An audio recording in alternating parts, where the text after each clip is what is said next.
And speaking of that, let's now transition into a brand new segment that we will continue to do most episodes moving forward here on the Western Canon podcast. And that segment is what I call the Liberty Lounge. The Liberty Lounge will be, in some ways, a book review segment where we will explore the great ideas of American and Western thought in general. And of course, the idea here is to select great books that focus on the topic of liberty and freedom. The idea here, if things go well, is to do both older texts like John Stuart Mill's On Liberty, maybe some Locke, maybe some Hume, some Burke, some Hayek, Friedman, Robert Nozick, that sort of thing. And then newer texts like Steven Pinker's Enlightenment Now or Jonah Goldberg's Suicide of the West. We'll probably do that book after the one that we're doing now. And that, I think, will yield for us both a broad and diverse conversation about liberty, freedom, and justice. So the idea here is to examine every little corner and really get down to the nitty-gritty as we talk about the principles that undergird freedom and liberty. Okay, so here we go. In episode 1 of the Liberty Lounge, we're going to focus on Thomas G. West's fantastic new book, The Political Theory of the American Founding, Natural Rights, Public Policy, and the Moral Conditions of Freedom. This is the perfect book for this segment because that's really what we're trying to get down to, is the question of where do natural rights come from? How can public policy secure liberty and freedom for individuals? And what are the moral conditions of freedom? And that's a topic that I'm very much interested in. So let's start with the introduction to the book. Thomas G. West is a Hillsdale College professor, and he writes in the introduction to his book that his aim really is to lay out the, quote, principles and policies that help to set in motion the beginnings of a great nation. West says right at the outset that his task, quote, has something in common with archaeology, digging up old bones, but that these bones, quote, are of interest today because they claim to be living principles based on timeless truths. West explains that his project in this book is to fully understand and articulate the American founders' political thought. Current scholars, he writes, make the claim that their thought is, quote, best understood as an amalgam of liberalism, that would be classical liberalism, republicanism, meaning democratic republicanism, and perhaps other traditions as well. In this book, West attempts to redefine this understanding, and he makes the argument, quote, that the founders' consensus documents point to natural rights and the laws of nature as the lens through which politics is understood. West goes on to say that the founders did rely on other traditions like common law and Protestantism, but only to the extent that they helped to secure the natural rights that I mentioned. The author then goes on to outline the contents of his book, which takes readers through the main parts of the founders' political theory. So I'm going to start by introducing the structure of this book here, and then we'll jump into Chapter 1. So Chapter 1 of the book is about the meaning of equality, natural rights, and the laws of nature. We'll be examining Chapter 1 today. Chapter 2 is about how our founding ideology was not just a, quote, amalgam of conflicting traditions, but rather that the founding ideology is typified by a focus on, quote, the central role of natural rights. Chapter 3 discusses typical misunderstandings of equality and natural rights. Chapter 4 dives into the rational basis of the founders' principles. Chapter 5 defends the idea of the Lockean state of nature as something real and not hypothetical. Chapter 6 deals with the multiple meanings of the, quote, consent of the governed. Chapter 7 details how government secures natural rights in domestic and foreign policy. So the next thing is that West then sets out and clarifies his central argument. The founders, he says, and this is a quote from the book, the founders, quote, rejected the idea of an individualistic autonomous self with rights and no duties. Rather, they held legal protections of liberty and promotion of citizen virtue to be two aspects of the same political theory. Both are indispensable. Government deters threats to natural rights in a couple of ways. One, by raising armed forces to repel or deter external aggression. 2, by enforcing criminal laws protecting person and property against injury from fellow citizens. 3, by defining property ownership. And 4, by enforcing contracts in courts of law.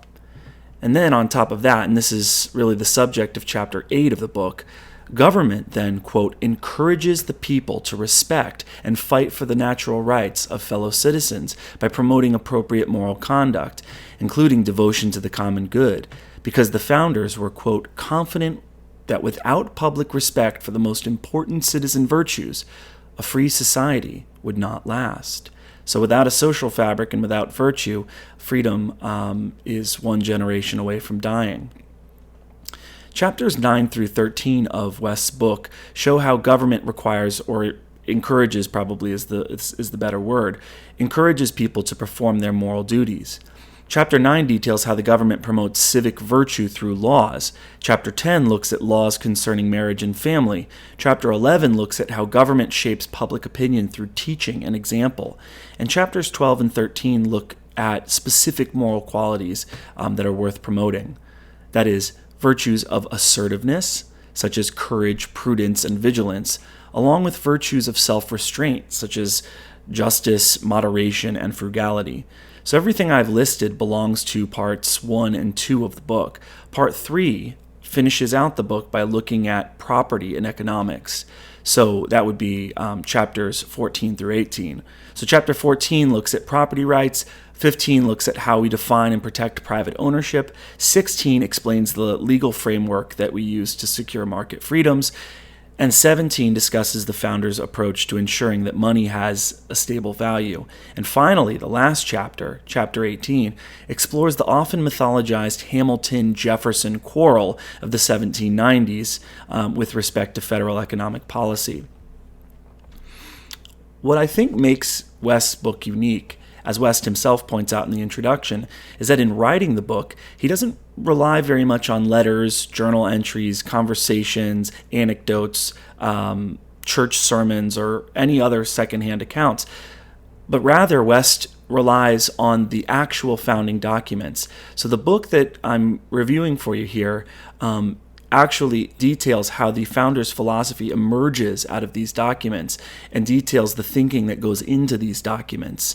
Essentially, the book is looking at how the many important documents actually express a philosophy that is binding and that represents a genuine consensus, a thoroughly considered endpoint fortified by debate and marked by a process of heterodoxy. Okay, so let's jump into chapter 1 of the book. Chapter 1 is called Equality, Natural Rights, and Laws of Nature. In Chapter 1, West starts out by explaining that the natural rights doctrine, especially those concepts of equality, the laws of nature, the social compact basis of government, this doctrine is the core of the founders' political theory. So Chapter 1 gives a brief account of the politics leading up to the Revolutionary War, the French and Indian War, the stamp tax, the Boston Tea Party, the Intolerable Acts, and things like that. But West also traces the birth and rise of a growing discussion in America about liberty, starting all the way back in 1717 with a book by Massachusetts minister John Wise called A Vindication of the Government of New England Churches, which described what Wise called, quote, the principle of equality in a natural state. There was also a 1725 book by Connecticut minister John Buckley that represented the first American overview of John Locke's political theory, along with Elisha Williams's treatise Pleading Religious Toleration, which discussed Locke extensively. Eventually, and this is according to Alice Baldwin, quote, every church-going New Englander long before 1763 was familiar with the doctrines of natural right, the social contract, and the right of resistance.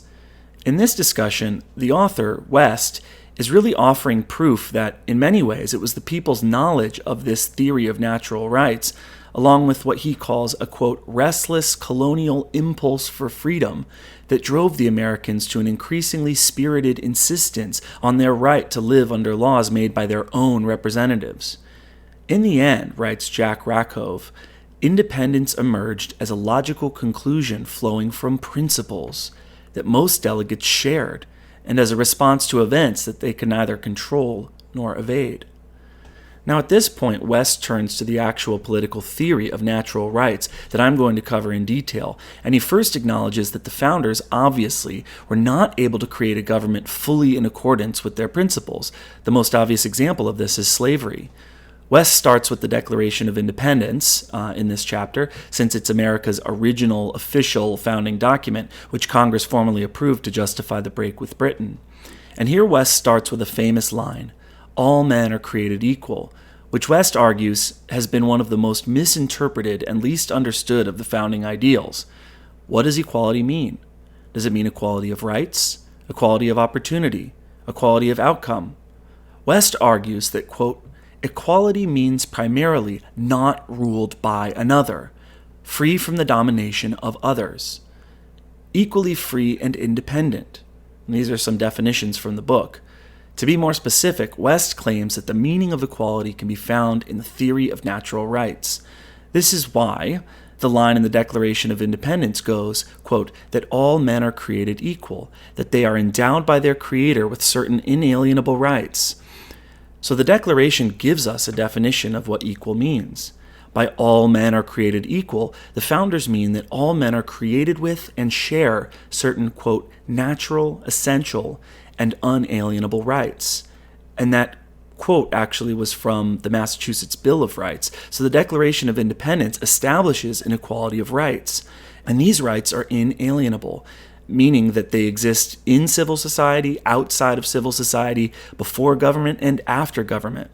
Our rights, according to the founders, are not given to us by government. They don't come from government. They come from God or nature. This idea of natural, inalienable rights was strong and widely held at the time. The Declaration of Independence calls them inalienable, but the Virginia Bill of Rights calls them, quote, "inherent," while the Massachusetts Bill of Rights calls them, quote, "natural."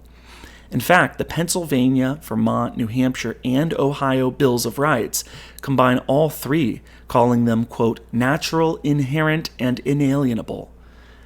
Another codified version of this idea of natural rights can be found in the Georgia Resolutions of 1774, which states the, quote, "indelible rights of mankind," and in the Virginia Bill of Rights, where it is the, quote, "indubitable, inalienable, and indefeasible."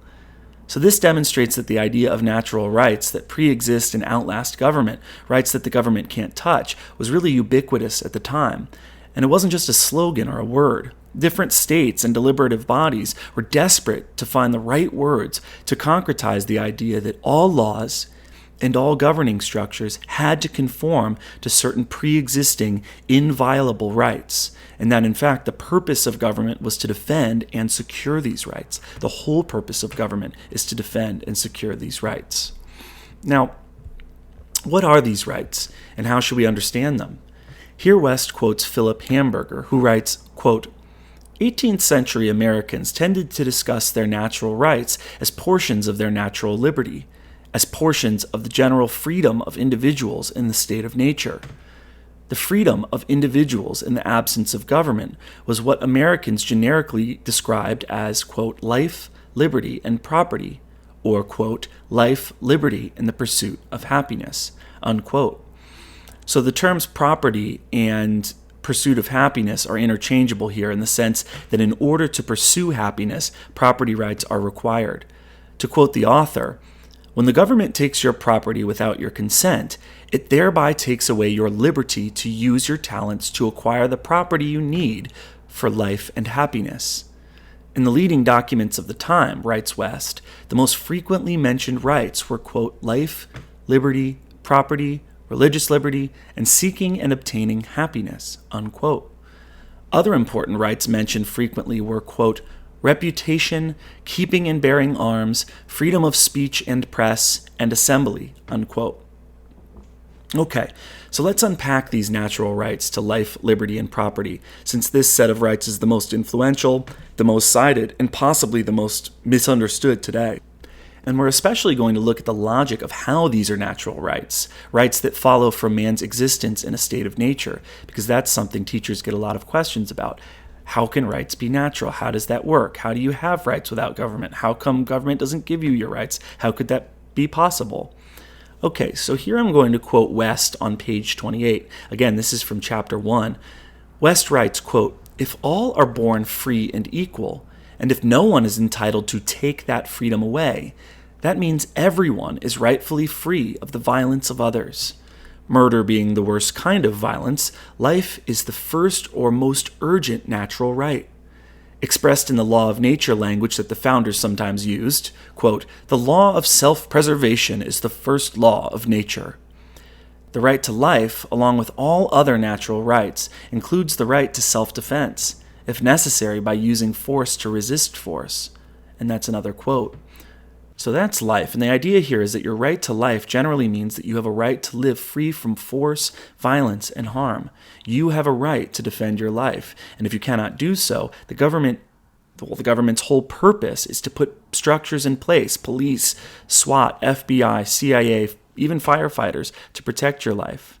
But remember, all of the rights codified by the Constitution and discussed in the Declaration of Independence, these are all individual rights.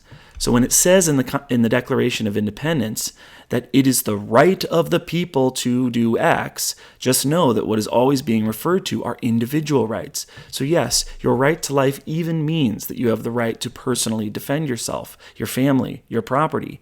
And that's why the Second Amendment is so important. So this is straight out of Locke, and it's kind of important to know. When a government forms, right? When a government is formed, you do not give up the right to self-defense to the government. Yes, Locke agreed with Hobbes that it was the government's job to protect you, but that's just because the government can organize better.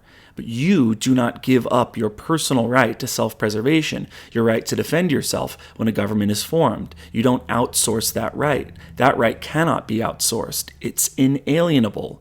It is the right to life, liberty, and property, or pursuit of happiness. Why? Well, because the Founding Fathers understood that absolute power corrupts absolutely, and while the government's sole purpose is to protect your rights, by force if necessary, it cannot be everywhere at once. And remember, its job is also to protect your right to personally protect your own rights. Okay, so that's life. And now liberty. Liberty, according to West, means, quote, being left alone, not being coerced by others. Being born free, all may do as they please without interference from other people, subject only to the laws of nature. Liberty in daily life, therefore, means that people are free to organize their affairs as they see fit. But this freedom, and here West is referring to the First Amendment and freedom of speech, this freedom is not limited to religious associations. Liberty includes the right of any self-selected group to converse together, to assemble, and to govern itself according to its own voluntary rules for any other non-injurious purpose. So the First Amendment covers a lot of ground, really. I'll read it here just as a reminder. And here's the First Amendment. Congress shall make no law respecting an establishment of religion, or prohibiting the free exercise thereof, or abridging the freedom of speech or of the press, or the right of the people to peaceably assemble, and to petition the government for a redress of grievances. And so the First Amendment covers a few things. 1, freedom of religion, and to practice your religion, whatever that religion may be. 2, freedom of speech in general, which includes 3, freedom of the press, 4, freedom of association, the, quote, right of the people to peaceably assemble, and 5, the freedom to criticize, make a complaint to, or seek the assistance of one's government without fear of punishment or reprisals. So in other words, freedom to petition the government. Notice that all of the liberties enumerated in the Bill of Rights are negative liberties. They are negative rights, and the Constitution in general is a negative document. By that, I don't mean that it is a moody or pessimistic document. Negative rights are the rights you have against interference in your life, liberty, and property. So negative rights represent your freedom from being messed with. They are rights against. They are rights that you have against, well, what? Against a government that would seek to violate your liberty or coerce you or harm you, against other people that would do violence to you or violate your liberties, and against really any foreign or domestic threat that would impede your liberty. So negative rights are rights that require others to abstain from interfering with your actions, with your pursuit of happiness. Again, all of the rights in the Bill of Rights are negative rights. Notice the First Amendment, how it begins. Congress shall make no law abridging freedom of speech. See the emphasis on Congress shall not. Or the Second Amendment, the right of the people to keep and bear arms shall not be infringed. These are negative rights. All of the rights in the Bill of Rights are negative rights.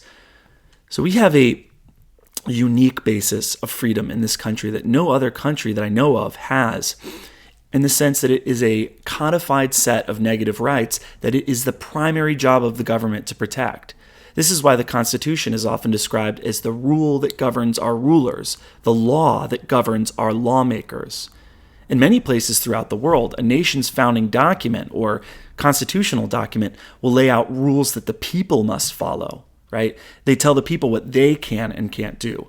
Our document puts limits on our government. It limits the power of our government. It tells the government what it can't do. Now, this is to be differentiated from positive rights. Positive rights, as opposed to negative rights, are what Bernie Sanders is talking about when he says that healthcare and college tuition and daycare and food and retirement money and a basic income are rights. Positive rights, which quite frankly, we should get out of the habit of calling them rights because they're really just privileges, commodities, and or services. Positive rights, so-called, require others to provide you with either a good or a service. Let me help to make this distinction clear.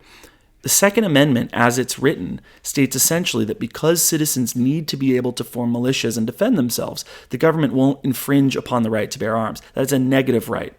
It essentially says that if you wish to own a firearm, we won't try to stop you. So long as you're not mentally ill or you don't have a history of violent crime, we won't stop you. But you still have to enter the free market, prove that you're a law-abiding citizen with a sound mind, and pay for it yourself by the fruits of your labor.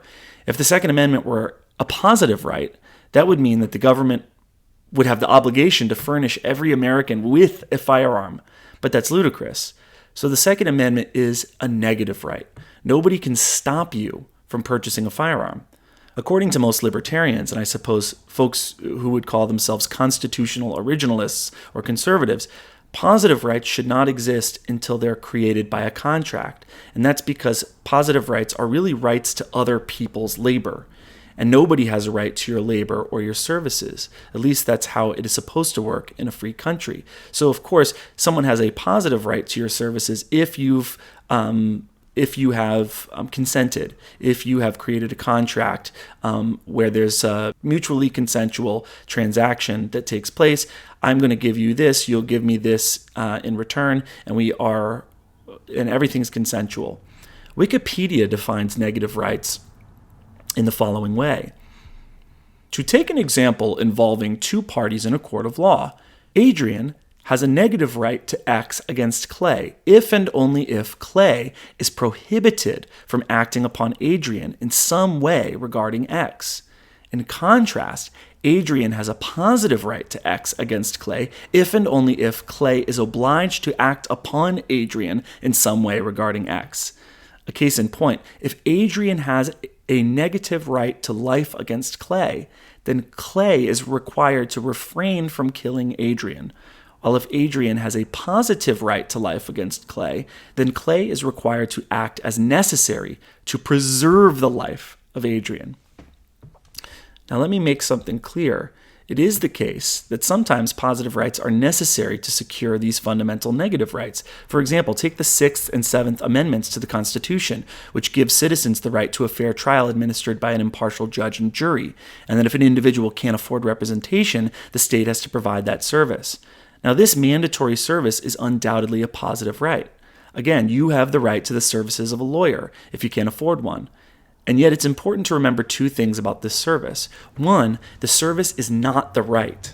The service in this case, the counsel of an energetic lawyer that works on your behalf, the jury, etc., protects the right. But the right itself is not the lawyer or the jury. The right, that is, the negative right that the lawyer protects, is the right not to have your liberties violated through an unfair trial. And we can only ensure that this right is protected by offering the service of a fair trial. In order to protect your negative rights to life, liberty, and property, the government, in a sense, ensures that these services are provided. One way to think of this, and most of the Founding Fathers would likely have agreed with this, one way to think of this is that positive rights should be guaranteed only insofar as they serve to directly protect negative liberties. And so again, when you have a guy announcing all of a sudden that healthcare is a right, this just isn't true technically, at least not according to our constitutional structure and our common law system. This is because nobody has a fundamental right to the services, commodities, or labor of anyone else. That's called slavery. Why is it slavery, you might ask? Because your labor is your time, and your time is your money, and your money is your property. And so when the state gets rid of the free market and collectivizes an industry, doctors, say, no longer have the right to their own labor. They no longer get to set the terms and conditions of their labor, and they no longer get to set the price of their labor, nor does the market get to set the price of the commodities they sell. This destroys incentives, leads to scarcity and long wait lines, and discourages innovation. To take this a step further, as libertarians often like to point out, even taxation is technically slavery. I typically don't go that far. In other words, if the government takes 50% of a doctor's income, that means that the state is by definition taking 50% of her labor, and thus 50% of her time. And therefore, she technically spends 50% of her day working for the state for free on threat of force. Why on threat of force, you ask? Well, that's because the state has a monopoly on force, and any attempt to shirk the taxes they impose will in time result in punishment. First in fines, then if you don't pay the fines, in arrest, and then, of course, imprisonment. So notice that we've met all of the necessary requirements of slavery here. So back to the First Amendment, because we got a little bit off track there, but all of that was a way to swing back around and discuss how deep and fundamental the First Amendment really is to our everyday lives and to West's account here of liberty. According to West, quote, liberty in daily life means that people are free to organize their affairs as they see fit, and that, quote, no one may disrupt a free association because of disapproval of its purpose, unless that purpose is to harm the equal rights of others. In the founding, it was taken for granted that an employer and an employee generally have a natural right to exchange money for labor on any mutually agreeable terms, and that private clubs and schools may establish any criteria of membership they like. And so you can see how this flies in the face of attempts by government to nationalize, if you will, or centralize entire industries. Right? That would go against the Constitution. Paraphrasing Madison in Federalist 10, West writes, quote, to take away the right to form private associations, clubs, businesses, private schools, churches, and so on, in the name of eliminating selfishness, bigotry, or superstition would mean the end of liberty, unquote. And so here finally we get to West's view of the Civil Rights Act of 1964, the point of this bill being to outlaw discrimination based on race, color, religion, sex, or national origin, a very noble aim. West seems to agree with the premises of this 1964 bill, quoting Linda Chavez, who writes that, quote, the principles contained in our founding document, the Declaration of Independence, took nearly 200 years to find their fulfillment in the Civil Rights Act, unquote. However, West does make a note that Chavez's words are not true when it comes to Title VII, which stipulates that even private employers are not free to discriminate on the basis of any of the aforementioned factors like race, sex, or religion. West writes, quote, there is no evidence that the founders would have approved of government-mandated non-discrimination in privately owned businesses, to say nothing of affirmative action. The idea here is that private businesses should be free to discriminate, even if we happen to strenuously disagree, as I do, with their bigoted, discriminatory behavior, because to rule otherwise would clearly be to violate the First Amendment's protection of freedom of association. In other words, a Jewish baker should not have to bake a cake for a Nazi celebration, in the same way that a female baker should have the right to deny service to a Hasidic Jewish man for what she deems to be his religion's oppressive treatment of women, in the same way that a Christian baker should have the right to refuse anyone in the case of having to make a certain type of cake for a certain type of celebration. Now, as someone who has no problem with gay marriage, I have the right then to protest outside the baker's shop, which I might if there were an intolerant baker in town, I might do that. I have the right to never patronize his store. I have the right to protest outside of his store. I have the right to recommend to all of my friends that they go to the bakery across the street and flood this intolerant bigot's Yelp reviews with negative comments. So I have the right to see such a baker as a bigot and as a fool, and I have a right to announce my opinion to the world, right? We can work together to put this guy out of business. However, I do not have the right to tell him who he is and isn't allowed to associate with. Title II of the Civil Rights Act seems to be a sensible exception to this in that it outlaws discrimination based on race, color, religion, or national origin in hotels, motels, restaurants, theaters, and all other public accommodations engaged in interstate commerce. And that makes sense because there should be a mandated equal access to all public accommodations engaged in interstate commerce, which the government has the constitutional authority to regulate. The government can, according to Article 1, Section 8 of the Constitution, the government can regulate things like interstate commerce. And so really West argues that it's only Title VII of the Civil Rights Act that he views as unconstitutional, even if most Americans agree that the Civil Rights Act of 1964 was a generally positive thing. Right. So we've covered West's summation of life and liberty, and now we turn to property, what the Massachusetts Bill of Rights calls the right of, quote, acquiring, possessing, and protecting property. Thomas Jefferson's substitution of the phrase pursuit of happiness for property in the Declaration of Independence was an intentional and calculated move, according to West. There are two major reasons that Locke said life, liberty, and property, while Jefferson said the pursuit of happiness. First of all, Jefferson, who according to West, quote, constantly affirms the natural right to property in the strongest terms again and again. Jefferson knew that in order to pursue happiness, property rights were essential. In the same way that freedom of speech requires a functioning brain and the ability to wield language, though brains and language are not specifically referred to in the First Amendment, so too does the pursuit of happiness require, as Jefferson puts it, quote, the equal right of every citizen in his person and property and in their management.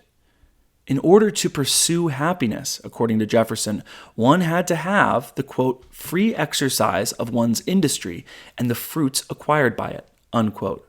Or as Madison puts it in Federalist 10, there is a, quote, diversity in the faculties of men from which the rights of property originate, unquote.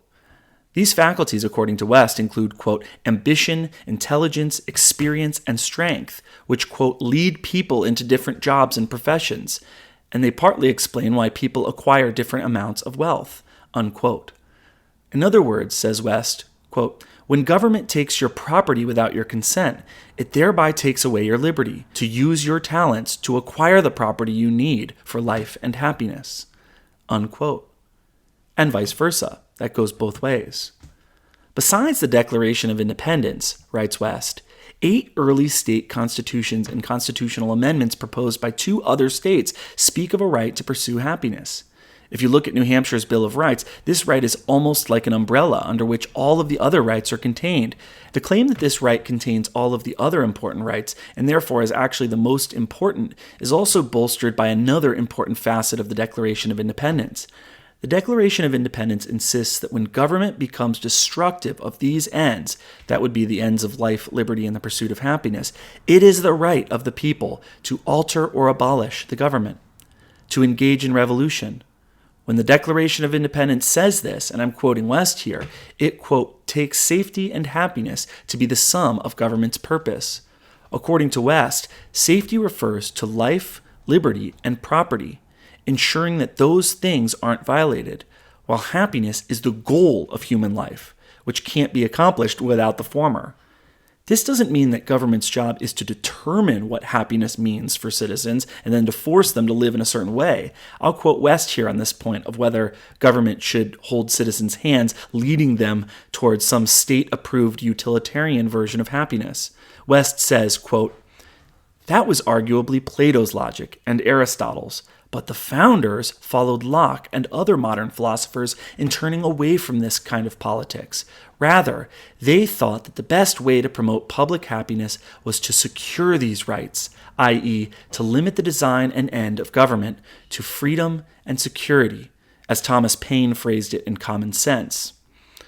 Government's primary duty, then, is to protect citizens against predatory violence or other interference with their liberty, whether from fellow citizens or from foreign attack. At this point, after life, liberty, and property, the author establishes a fourth natural right that, while certainly covered under the Declaration's conception of liberty, definitely deserves its own explication, and that is religious liberty, which the New Hampshire Bill of Rights refers to as each individual's, quote, natural and inalienable right to worship Almighty God according to the dictates of his own conscience and reason.